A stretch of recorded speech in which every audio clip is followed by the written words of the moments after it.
एक ऐसे वक्त जब लोग कोरोना की मार झेल रहे हैं, अब इन्हें पानी की किल्लत का भी सामना करना पड़ रहा है। कोरोना कर्फ्यू की वजह से जहां एक तरफ लोग राशन के लिए जूझ रहे हैं, वहीं बिजली और पानी के मसाइल भी अब सर उभारने लगे हैं।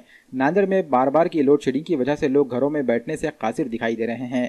अब पानी की किल्लत ने भी परेशान हाल लोगों को और मुसीबत में डाल दिया है। देगलू नाके के करीब शांतिनगर इलाके में पीने के पानी का मसला संगीन बनता जा रहा है। यहाँ लोगों को पानी के लिए भी परेशान होना पड़ रहा है।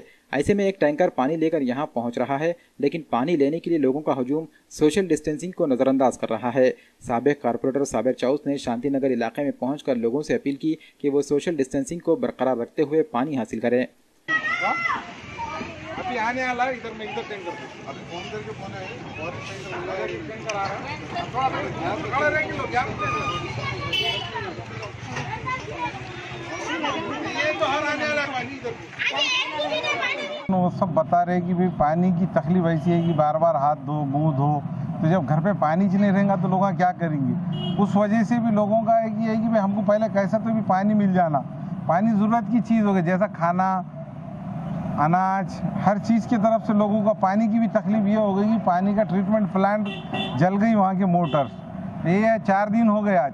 तो इसकी वजह से कि नहीं पानी की टैंकर मंगाकर हमको लोगों को देना पड़ा।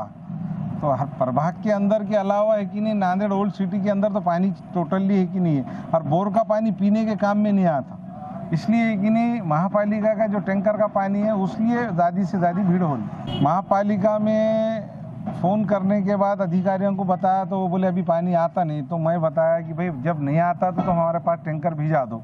तो उन्होंने 3 जगह पानी का टैंकर भिजाए थे कल, और आज भी 3 एरियाओं का नाम लिया है। बैल मार्केट के पास आ चुका है, पीली बिल्डिंग, गंज, ये एरिया भी बाकी है। आज 4 बजे तक कोई भी पानी आने